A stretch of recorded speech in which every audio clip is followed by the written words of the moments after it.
12. Session ordinaire de la conférence des chefs d'État de la CEDEAO, l'organisation maintient la pression sur le Mali. Lancement de la campagne nationale de vaccination du cheptel 2021-2022 à Sirakorola. Le lancement a été fait par le Premier ministre Choguel Kokala Maïga. Nous parlerons des États-Unis dans l'actualité internationale.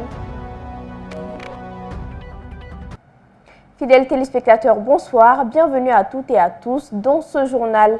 Nous ouvrons cette édition avec une page noire. La presse malienne est en deuil. Décès ce lundi aux environs de 15 heures du journaliste Makan Koné, promoteur et directeur général de la radio Rempart ainsi que du journal Nouvelle Libération. Makan Koné fut le président de la Maison de la presse du Mali en 2013 et secrétaire général de l'Organisation panafricaine des patrons de presse TAEF en 2017. En cette douloureuse circonstance, nous adressons nos condoléances attristées à la famille du défunt. Je vous le disais dans les titres, les chefs d'État de la Communauté économique des États de l'Afrique de l'Ouest se sont réunis dimanche à Abuja au Nigeria. Au menu des échanges, la situation politique au Mali. L'organisation maintient la pression sur notre pays. Aouna Saleh Kone nous en dit plus. La conférence des chefs d'État de la CEDEAO dit déplorer vivement le fait que l'échéance du 27 février 2022 pour la tenue des élections risque de ne pas être respectée. En conséquence, la conférence a encore exigé le respect de la date du 27 février 2022 pour la tenue des élections. Elle décide de maintenir les sanctions déjà imposées. En outre, la CEDEAO donne un ultimatum aux autorités maliennes. Si à la fin de décembre 2021, aucun progrès tangible n'est réalisé dans la préparation des élections, des sanctions additionnelles seront imposées dès le 1er janvier 2022. Ces sanctions incluront cette fois-ci des sanctions économiques et financières. Il est à rappeler qu'en septembre dernier, les 15 États membres de la Communauté économique des États de l'Afrique de l'Ouest avaient décidé de geler les avoirs financiers des autorités de la transition et des membres de leurs familles et de leur imposer des interdictions de voyage. Par ailleurs, la conférence a également exprimé sa préoccupation sur les risques pour la région d'une intervention de sociétés de sécurité privées au Mali. Auparavant, les autorités maliennes avaient adressé le 9 décembre à la CEDEAO une communication pour l'informer que le chronogramme des élections sera transmis au plus tard le 31 janvier 2022 et pourrait être discuté avec une mission de la CEDEAO. Le Premier ministre Dr Choguel Kokala Maïga a procédé au lancement de la campagne nationale de vaccination du cheptel 2021-2022 dans la commune Sirakorola, région de Koulikoro. C'était ce dimanche 12 décembre 2021. Reportage Moussa Tembini. Cette opération de vaccination, si elle est bien suivie, permet de lutter efficacement contre les maladies comme la péripneumonie bovine, la peste des petits ruminants, la maladie des volailles. Malgré les exploits réalisés, des difficultés demeurent au dit du président de l'ordre des médecins des vétérinaires. Malgré les exploits réalisés par les confrères dans le domaine vétérinaire, force est de constater que les difficultés demeurent et persistent. Il s'agit en premier lieu des problèmes liés à l'application intégrale du texte relatif au mandat sanitaire. Après plus de 20 ans d'application du mandat sanitaire, nous sommes toujours cantonnés à faire que de la vaccination. Et pourtant, le texte du mandat sanitaire prévoit des activités de prophylaxie sanitaire et d'hygiène publique dans la perspective de rentabiliser les entreprises vétérinaires. Le ministre du Développement rural a profité de l'occasion pour faire le bilan de la campagne précédente. Au cours de la campagne dernière, 57 291 018 têtes d'animaux, toutes espèces confondues, ont été vaccinées sur une prévision de 63 585 400 têtes, soit un taux de réalisation de 90,10%. Pour le ministre du Développement rural, la vaccination a permis d'identifier plusieurs maladies. La vaccination a concerné plusieurs maladies animales, dont les principales, la péripneumonie contagieuse bovine, la fièvre aphteuse qui nous menace actuellement, la peste des petits ruminants, la pastorellose bovine, la pastorellose ovine, la pastorellose caprine, le charbon symptomatique, le charbon bactéridien et les maladies de Newcastle. Des doléances ont été soulignées et qui seront soumises au chef de l'État selon le Premier ministre. Nous avons entendu ici des doléances des vétérinaires, du ministre, qui portent sur un paradoxe. Nous sommes le premier pays d'élevage dans le Sahel et il est bizarre qu'il n'y ait aucune institution de formation de vétérinaires. C'est une idée sur laquelle nous allons réfléchir avec les ministres. Il y a des hypothèses que nous avons déjà. Nous allons les soumettre au président de la transition pour appréciation.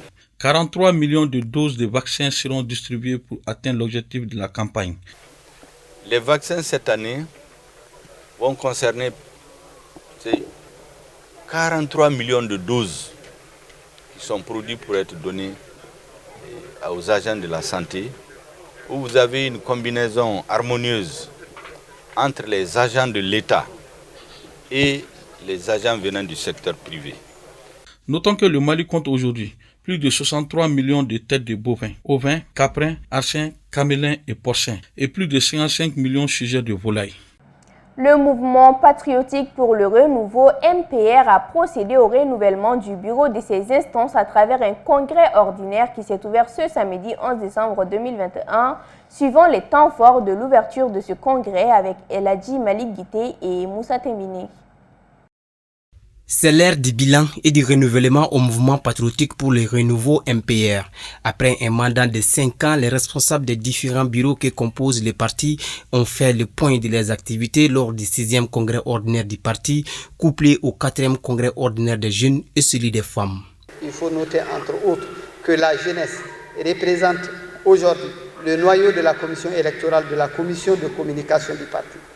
Les jeunes participent et ont participé à toutes les rencontres, les débats politiques, sociaux et culturels dans les radios, les télévisions pour le compte du parti. Des opportunités offertes par le NDI, PIPA, la Jeune Chambre internationale ont été saisies. Le MPR a souci de l'amélioration de la qualité de ses ressources humaines. Je ne saurais donc passer sous silence les efforts immenses que le parti ne cesse de déployer en notre direction pour se doter des noyaux de femmes bien formées et conscientes des enjeux de l'heure.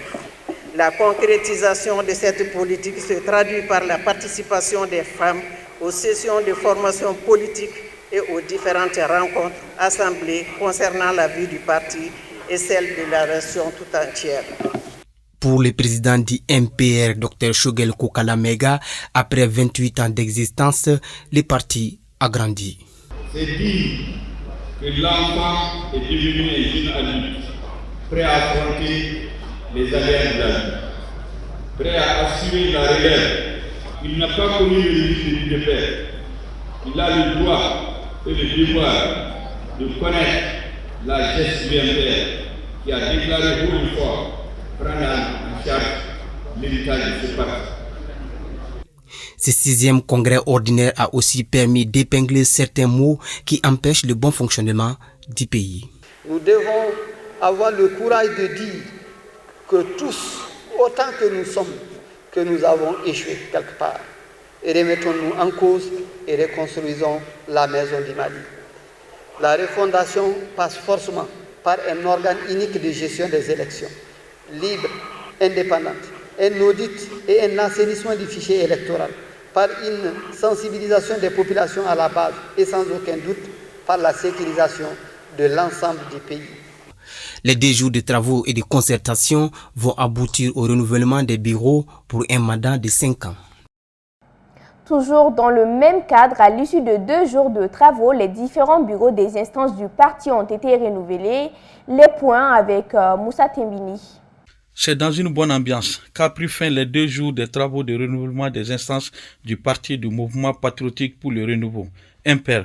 Le docteur Shogel Kokala-Mega a été réélu pour les 5 prochaines années. Chers congressistes, nous voici à la fin des travaux du 5e congrès, du 6e congrès du MPR, couplé au 4e congrès des femmes et des jeunes du parti.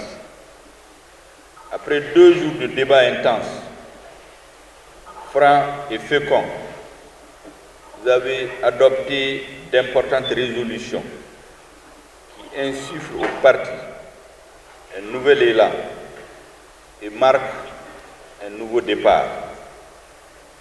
Ce 6e congrès a été une réussite. Assurément, la pertinence et la qualité des interventions des délégués, les messages d'amitié et de solidarité de nos amis nous ont confortés. Je me réjouis particulièrement de ce que vous avez compris, le sens que nous donnons à la vision de rupture et de changement. Vous avez compris par rupture que nous voulons tourner le dos à ce qui a conduit l'État à la faillite, à ce qui a conduit le peuple à dire non et qui a contraint les officiers supérieurs de notre armée à prendre leurs responsabilités le 18 août 2020. Par changement, vous avez compris qu'il s'agit d'une nouvelle naissance, la refondation de l'État, de la construction d'un nouveau Mali. Pour le président, ce 6e congrès fera date de la relance du mouvement patriotique pour le renouveau. Le 6e congrès du MPR fera date, celle de la relance du mouvement patriotique pour le renouveau, pour son rayonnement encore plus grand dans le Mali nouveau, le Mali Koura en construction. À noter que cette 6e congrès était couplé au renouvellement des instances du mouvement des femmes et des jeunes, vivement le 7e congrès. Le dossier de la rédaction s'intéresse aujourd'hui à une maladie qui touche environ 75% des femmes. Il s'agit des règles douloureuses ou l'endométriose. Avoir mal au ventre pendant le cycle menstruel, beaucoup de femmes connaissent ce désagrément à un moment de leur vie. Quelles en sont les causes? Quels sont les moyens de traitement? Des précisions avec Dr Koulibaly Yacouba Fili, gynécologue obstétricien à l'hôpital Mère-Enfant le Luxembourg.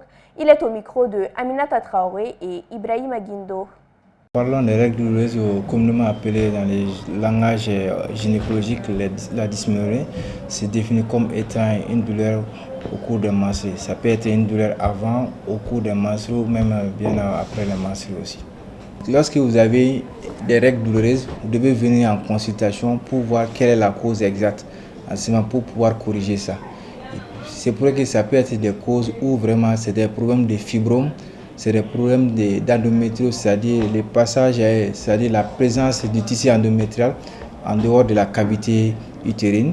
Ça peut être aussi des fois un problème de col, c'est-à-dire le col ne s'ouvre pas. Donc, où il y a une sténose au niveau du col, le col est fermé et qu'il n'y a pas de passage pour les règles. Donc tout ça, là, ça peut engendrer des problèmes. Ou même des fois, même chez les petites filles, il peut y avoir que c'est un problème d'imperforation imminente. C'est l'hymen qui est tout collé. Donc il n'y a pas de passage de flux sanguin vers l'extérieur. Donc il va engendrer un hématocolpos. C'est-à-dire une accumulation du sang et des règles au niveau de l'utérus et au niveau du vagin. Les règles douloureuses, généralement, ça se calme avec les antalgiques, surtout des antalgiques tels que le paracétamol ou les antispasmodiques tels que les antispasmodiques, donc peuvent calmer la douleur. Mais si c'est des règles douloureuses qui sont d'ordre organique, comme je l'ai si bien dit, les fibromes, les endométrioses, il faudrait faire un traitement spécifique pour pouvoir calmer ces douleurs. C'est juste dire que c'était un problème de santé publique parce que pratiquement c'était un problème d'absentéisme au niveau de l'école chez les petites filles. Donc d'où l'accent doit être mis sur une patiente, une petite fille qui a en période pubertaire qui commence à avoir des douleurs, de venir consulter pour voir si c'est une dysménorrhée primaire ou une dysménorrhée secondaire pour pouvoir l'aider à pouvoir à éviter l'absentéisme au niveau de l'école. À présent, voyons le désert du Kalahari au Botswana dans l'image du jour. Le nom de Kalahari se traduit en langue tswana par la grande soif ou lieu sans eau. Le désert du Kalahari étend son territoire de 900 000 km² entre le Botswana, la Namibie et l'Afrique du Sud. Encadré par les bassins des fleuves Zambèze et Orange, frôlant au sud le désert du Namib, il est lui-même au cœur du bassin du Kalahari. Celui-ci s'étale sur 2,5 millions de kilomètres carrés et comprend les terres d'Angola, de Zambie, du Zimbabwe et de la République démocratique du Congo. Le désert du Kalahari est aride et semi-aride. C'est un espace de vie sauvage préservé qui abrite un peuple aux coutumes ancestrales, les Bokima. Premiers habitants de l'Afrique australe, ce pays résiste à la sédentarisation forcée qui les a dépossédés de leurs terres et de leur culture. Sur la partie orientale du sable fin accumulé en couches de 60 mètres par endroit, vibre d'un rouge intense en raison d'un oxyde de fer, l'hématite, qui le recouvre en fine pellicule. Deux saisons marquent des périodes très contrastées. Une saison pluvieuse en novembre et décembre où un peu de verdure s'installe jusqu'en mai, la saison chaude et sèche qui débute en juin où les températures peuvent monter jusqu'à 45 degrés Celsius. Le vent souffle alors sans interruption, surtout en juin-juillet, et les nuits sont froides, voire gelées. L'actualité internationale avec Oumakalou. Des alertes cycloniques ont été déclenchées en Nouvelle-Calédonie en raison de la menace de la dépression tropicale forte Ruby. La province du Sud passe en alerte 2 à 23h ce soir. Donc la mairie de Nouméa ouvre son centre d'hébergement pour l'accueil de populations qui aimeraient se mettre à l'abri ce soir dès 20h jusqu'à demain à la fin de l'alerte 2 à 20h. Indique Valérie Leclerc, directrice du Centre communal d'action sociale de la ville de Nouméa, présente avec son équipe pour équiper un gymnase du quartier de la vallée du Tir. Est en alerte cyclonique puisqu'une dépression tropicale forte est annoncée au nord de la Nouvelle-Calédonie. Et donc la province sud passe en alerte 1 à 14h et en alerte 2 à 23h ce soir. Et donc la mairie de Nouméa ouvre son centre d'hébergement pour l'accueil de populations qui aimeraient se mettre à l'abri ce soir. Selon la trajectoire prévue par Météo France, le phénomène devrait circuler entre le nord-est de la Grande Terre et les îles Loyauté. De fortes pluies sont également attendues et les conditions de mer seront particulièrement dangereuses avec des creux pouvant atteindre 8 mètres au large et des impacts possibles sur la côte, notamment aux Loyautés, a indiqué la sécurité civile.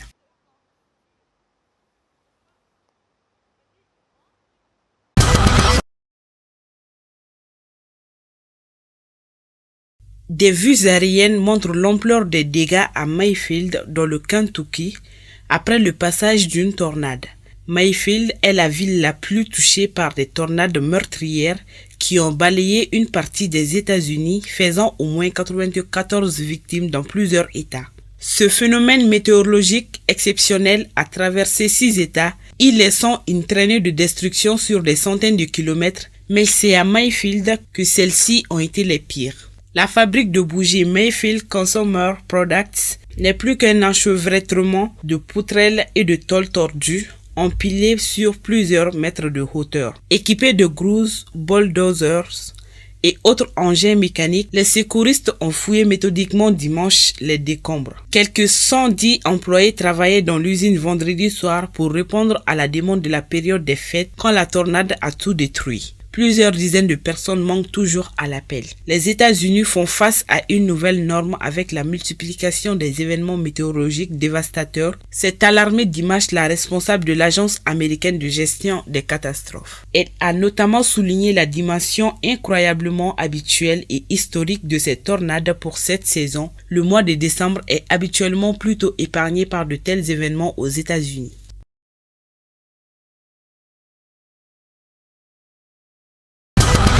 Miss Universe is India. Miss Inde Arnaz Sandhu est couronnée Miss Univers dans la ville israélienne d'Eilat lors d'un concours marqué par les appels au boycott pour soutenir la cause palestinienne. La 70e édition de la compétition annuelle qui se tenait pour la première fois en Israël a par ailleurs dû composer avec la pandémie de Covid-19 et notamment l'émergence du variant Omicron. Arna Sandou a remporté la distinction suprême sur les rives de la mer Rouge, devançant Miss Paraguay Nadia Ferreira et Miss Afrique du Sud Lelela. Les participantes au concours doivent être âgées de 18 à 28 ans et peuvent ne jamais s'être mariées ni avoir eu d'enfants. Selon les estimations des organisateurs, la cérémonie du couronnement devait être regardée par 600 millions de téléspectateurs dans 172 pays. Nous poursuivons cette édition avec l'actualité en bref. La jeune danseuse et chorégraphe malienne Bibata Ibrahim Aïga a remporté le samedi 11 décembre 2021 à Bobo-Dioulasso au Burkina Faso le Grand Prix de la 4e édition de la compétition internationale de chorégraphie dénommée Africa Include the Best avec son spectacle intitulé Esprit bavard. La Malienne s'adjuge ainsi la Koni d'or devant la Sud-Africaine Azanda Rouda qui a gagné la Koni d'argent et la Camerounaise Chinatadi Njida qui remporte la Koni de bronze. Le nom des prix est un hommage à la danseuse et chorégraphe franco-sénégalaise Germaine Akoni, l'une des figures emblématiques de la danse en Afrique. Cette 4e édition du concours avait enregistré la participation de 14 jeunes chorégraphes venus de 11 pays d'Afrique. Félicitations à l'artiste. Toujours en culture, l'espace culturel SIF Arts accueille depuis le samedi 11 décembre 2021 l'exposition Les Perles Fines. Regroupant 7 femmes et jeunes dames issues de diverses disciplines artistiques, les perles fines magnifient la beauté féminine tout en révisitant les pratiques anciennes de nos sociétés. Reportage Youssouf Kone et Ibrahim Aguindo. Peinture, sculpture, design, photographie et bijouterie artisanale sont les disciplines choisies par l'espace SIF Art dans l'exposition intitulée Les Perles Fines, regroupant 7 femmes et jeunes dames autour de la beauté féminine. Les œuvres exposées tentent également de revisiter les anciennes pratiques dont certaines sont aujourd'hui menacées par la mondialisation. L'exposition Perles Fines, l'inspiration nous vient de la femme elle-même. La femme malienne, la finesse, la beauté et surtout cette sensibilité. Parce que je pense que le Mali est un pays vraiment influençable selon mes constats. L'exposition Les Perles Fines met également un accent particulier sur la richesse et la diversité culturelle du Mali. L'installation intitulée Identité d'indépendance d'Union magnifie les masques d'Ogon et rend hommage aux victimes de la dernière attaque terroriste perpétrée près de Bandiangara au centre du Mali. Comme vous le savez, le masque d'Ogon est au centre de la culture des traditions du peuple Dogon. Et ce soir, j'ai voulu représenter le masque Loyana qui signifie la femme peau. C'est généralement utilisé dans la société des Awa, qui signifie la cérémonie de culte des morts en fait. C'est très généralement quand il y a des morts, il y a une cérémonie et c'est là que le masque là sort généralement. Et voilà, j'ai voulu représenter ça aujourd'hui en mémoire des Dogons, des gens qui sont tombés à Bandiagara tout récemment. Les parures traditionnelles, les tenues, la scarification sont entre autres des éléments de beauté dans nos sociétés traditionnelles. Certains de ces éléments sont aujourd'hui menacés de disparition car délaissés au profit d'autres cultures. Moi, effectivement, ma spécialité, ce sont les perles, comme vous pouvez le constater sur mes œuvres. Et dans la tradition africaine, malienne, la perle a toujours fait partie de la beauté de la femme. Et non seulement c'est la beauté, il y a aussi un sens social et il y a aussi des vertus thérapeutiques. La série Héritage, elle est plus basée sur l'acceptation de soi-même, de son teint et aussi également sur les scarifications et aussi l'attachement des foulards et des pagnes. L'exposition Les Perles Fines présente le talent, mais surtout les sensibilités de chaque participante sur la beauté féminine. Une diversité qui ne laisse le visiteur indifférent. Après avoir visité les expositions, vraiment j'ai été très ému et impressionné du travail de ces dames. Comme elle-même elle a si bien dit, elles étaient 7 à faire cet atelier. Et elles ont toutes l'air leur sensibilité, leur créativité, leur savoir-faire pour travailler sur ce thème-là. Précisons que l'exposition se poursuivra jusqu'en janvier 2022. Fidèles téléspectateurs, c'est la fin de cette édition. Merci à vous de l'avoir suivi. Excellente suite de programmes sur Joliba TV News.